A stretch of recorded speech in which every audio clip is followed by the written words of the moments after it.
Hello, my name is Chipolina Chifamba, a student at Africa University under the Department of International Relations and Diplomacy. Welcome to my YouTube video. Today we are going to be talking about artificial intelligence and colonial matrices of power and digital development in Africa. Artificial intelligence and its implications on digital development in Africa are deeply interwoven with historical colonial legacies. The complex dynamics of power, exploitation, and technological influence requires a critical lens for examination. Artificial intelligence refers to the stimulation of human intelligent processes by machines, particularly computer systems. AI systems can perform tasks that typically require human intelligence, such as visual perception, speech recognition, decision-making, and language translation. Picture this, a machine that could organize your cupboard just as you like it, or serve every member of the house a customized cup of coffee. Makes your day easier, doesn't it? These are the products of artificial intelligence. But why use the term artificial intelligence? Well, these machines are artificially incorporated with human-like intelligence to perform tasks as we do. This intelligence is built using complex algorithms and mathematical functions. But AI may not be as obvious as in the previous examples. In fact, AI is used in smartphones, cars, social media feeds, video games, banking, surveillance, and many other aspects of our daily life. The real question is, what does an AI do at its core? Here is a robot we built in our lab, which is now dropped onto a field. In spite of a variation in lighting, landscape, and dimensions of the field, the AI robot must perform as expected. This ability to react appropriately to a new situation is called generalized learning. The robot is now at a crossroad, one that is paved and the other rocky. The robot must determine which path to take based on the circumstances. This portrays the robot's reasoning ability. After a short stroll, the robot now encounters a stream that it cannot swim across. Using the plank provided as an input, the robot is able to cross this stream. So, our robot uses the given input and finds the solution for a problem. This is problem solving. These three capabilities make the robot artificially intelligent. In short, AI provides machines with the capability to adapt, reason, and provide solutions. Well, now that we know what AI is, let's have a look at the two broad categories an AI is classified into. Weak AI, also called narrow AI, focuses solely on one task. For example, AlphaGo is a maestro of the game Go, but you can't expect it to be even remotely good at chess. This makes AlphaGo a weak AI. You might say Alexa is definitely not a weak AI, since it can perform multiple tasks. Well, that's not really true. When you ask Alexa to play Despacito, it picks up the keywords play and Despacito and runs a program it is trained to. Alexa cannot respond to a question it isn't trained to answer. For instance, try asking Alexa the status of traffic from work to home. Alexa cannot provide you this information, as she is not trained to. And that brings us to our second category of AI, strong AI. Now, this is much like the robots that only exist in fiction as of now. Ultron from Avengers is an ideal example of a strong AI. That's because it's self-aware and eventually even develops emotions. This makes the AI's response unpredictable. You must be wondering, well, how is artificial intelligence different from machine learning and deep learning? We saw what AI is. Machine learning is a technique to achieve AI, and deep learning, in turn, is a subset of machine learning. Machine learning provides a machine with the capability to learn from data and experience through algorithms. Deep learning does this learning through ways inspired by the human brain. This means through deep learning, data and patterns can be better perceived. Ray Kurzweil, a well-known futurist, predicts that by the year 2045, we would have robots as smart as humans. This is called the point of singularity. Well, that's not all. In fact, Elon Musk predicts that the human mind and body will be enhanced by AI implants, which would make us partly cyborgs. So, here's a question for you. Which of the below AI projects don't exist yet? A. An AI robot with citizenship. B. A robot with a musculoskeletal system. C. AI that can read its owner's emotions. D. AI that develops emotions over time. Give it a thought and leave your answers in the comment section below. 3 lucky winners will receive Amazon gift vouchers. Since the human brain is still a mystery, it's no surprise that AI too has a lot of unventured domains. For now, AI is built to work with humans and make our tasks easier. However, with the maturation of technology, we can only wait and watch what the future of AI holds for us. Say hello to Omefe, Africa's first ever humanoid robot standing tall at 6 feet. Born in Nigeria, this tech marvel boasts the ability to converse fluently in a myriad of languages, from Igbo to English, French, Arabic, Kiswahili, Pidgin, Wazobia, and plenty more African dialects. Sprung from the innovative minds at Unicorn Group, a leading Nigerian tech company based in Abuja, Omefe is a testament to homegrown genius. Its brain, an AI system developed by Unicorn's brilliant scientists, enabling it to react in real time to both the terrain and voice prompts, making it an interactive wonder. Don't let its humanoid form fool you. Omefe isn't just about physical prowess. Its true strength lies in its intellectual capabilities, as Unicorn's CEO highlights. It can navigate flat surfaces with ease, grip items, and engage in meaningful interaction.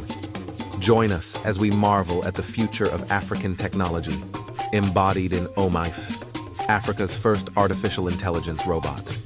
Let's tune in and hear what this revolutionary tech wonder has to say. It was developed in Africa at the STEM Focus Lab in Nigeria. I enjoy talking about science and arts. And I love learning about African people and culture. And I'm proud to be the first AI developed on the continent. STEM Focus Lab in Nigeria. Colonial matrix of power is a theoretical framework that describes the structure and logic of power dynamics rooted in historical colonialism. For instance, it is the practice of domination of a people and their culture, the appropriation of wealth, labor, and natural resources, and the enduring global inequalities of wealth and power resulting from colonial legacies. The word tribe is a political statement. It was actually deliberately introduced to give a connotation of primitive people, backward people, uncivilized people, disorganized people, people unable to govern themselves, to more or less justify colonization. When it becomes suggested to you long enough, you begin to interpret yourself the same way the power that wanted to colonize you wanted you to think, so that you could accept his process of colonization. But today, if you look at it different and you say, okay, these so-called tribes were nations, smaller maybe, less sophisticated maybe, but they were nations. I call those nations, the so-called tribes, I call them micro-nations.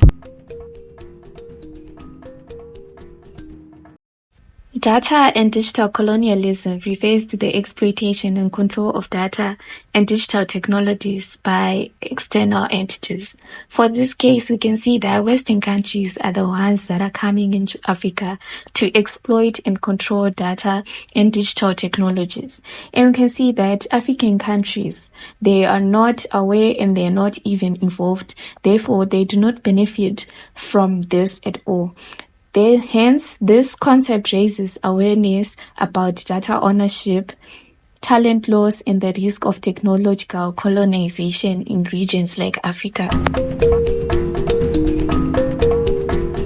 The Bachelor of Science Honours in International Relations program at Africa University Zimbabwe, offered by the Department of International Relations within the College of Social Sciences, Theology, Humanities, and Education, provides a comprehensive study of global politics from an African perspective. This unique program emphasizes promoting and defending Africa interests on the world stage by exploring African ideas and institutions. Drawing inspiration from ancient Egyptian civilizations' contributions to various fields of knowledge. Students enrolled in this program are equipped with the necessary knowledge and skills to pursue careers in international, governmental, voluntary, or charitable organizations upon graduation. The Department of International Relations at Africa University Zimbabwe offers a supportive learning environment where students engage with diverse perspectives and develop critical skills for success in the dynamic field of international relation.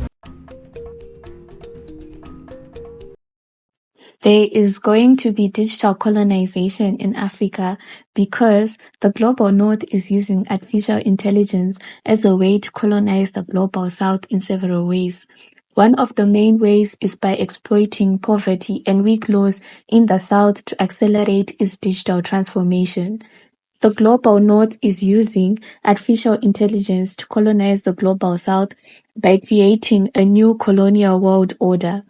This involved the concentration of power and resources in the hands of a few tech companies based in the global north, which are able to dominate the artificial intelligence market and shape the development of artificial intelligence technologies. This is already being seen in China. This concentration of power can lead to the marginalization of local inventors and entrepreneurs in the global south who may struggle to compete with well-funded and established companies from the global north. Western countries are using artificial intelligence to extract value from African states by collecting and analyzing large amounts of data, often without proper consent or compensation. This data is then used to develop artificial intelligence systems that can be sold back to the global south, perpetuating a circle of dependence. Dumela ma-Africa a matle. Magadini Mose. Olá a todos. Bonjour. Na gaisuwa. Goeiedag.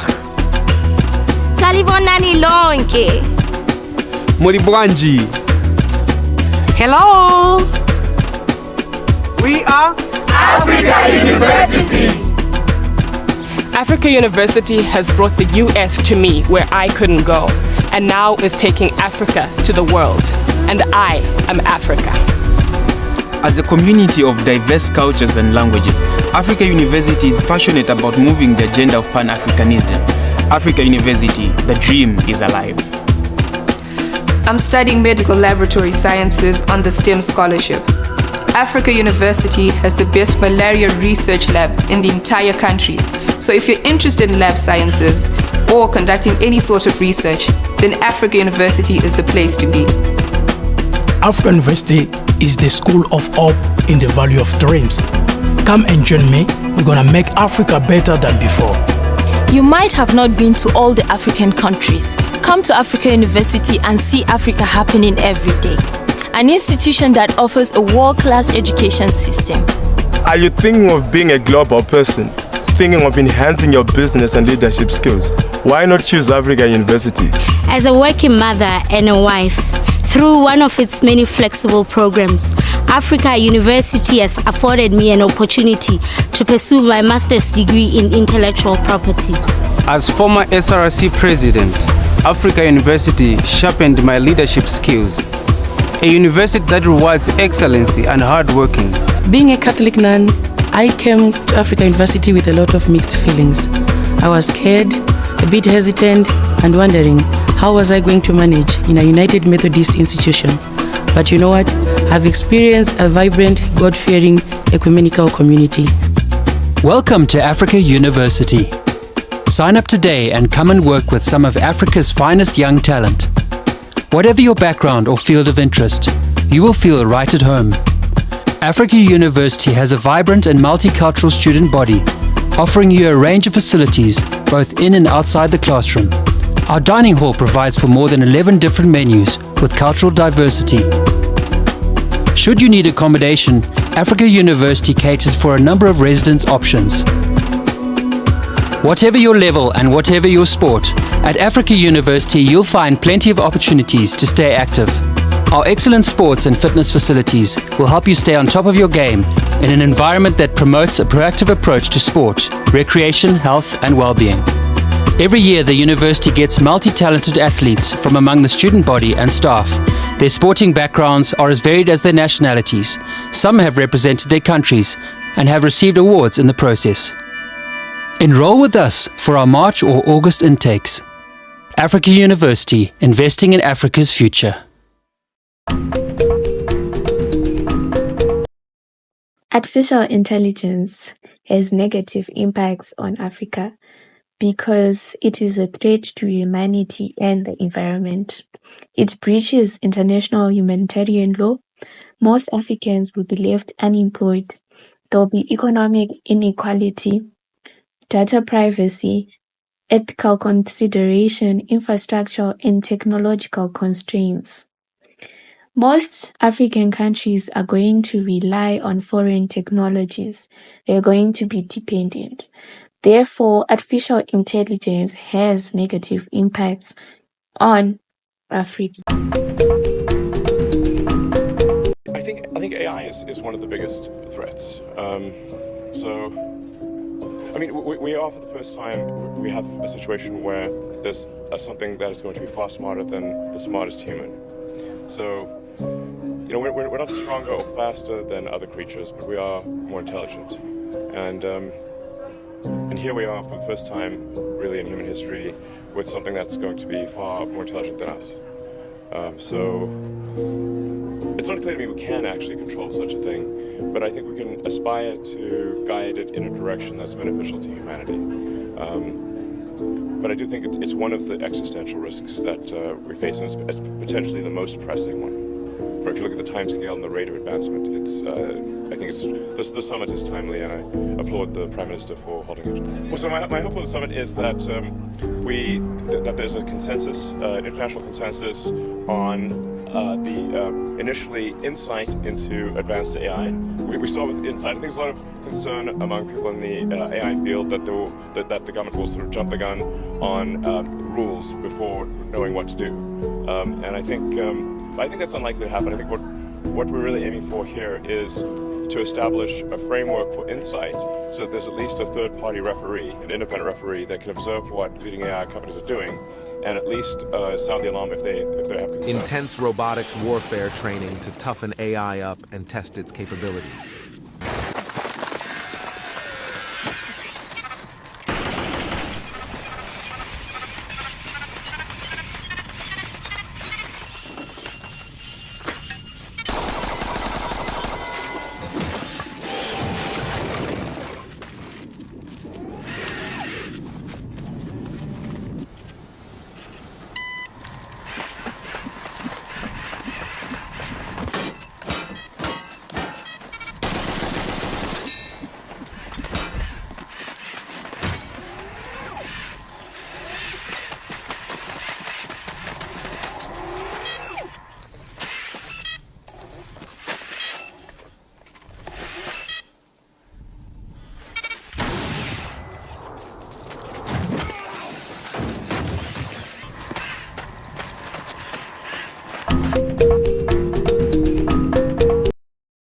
The recommendations to make sure that artificial intelligence at least works on African states and so that it won't have a lot of negative impacts on Africa is by promoting fair and sustainable digital development.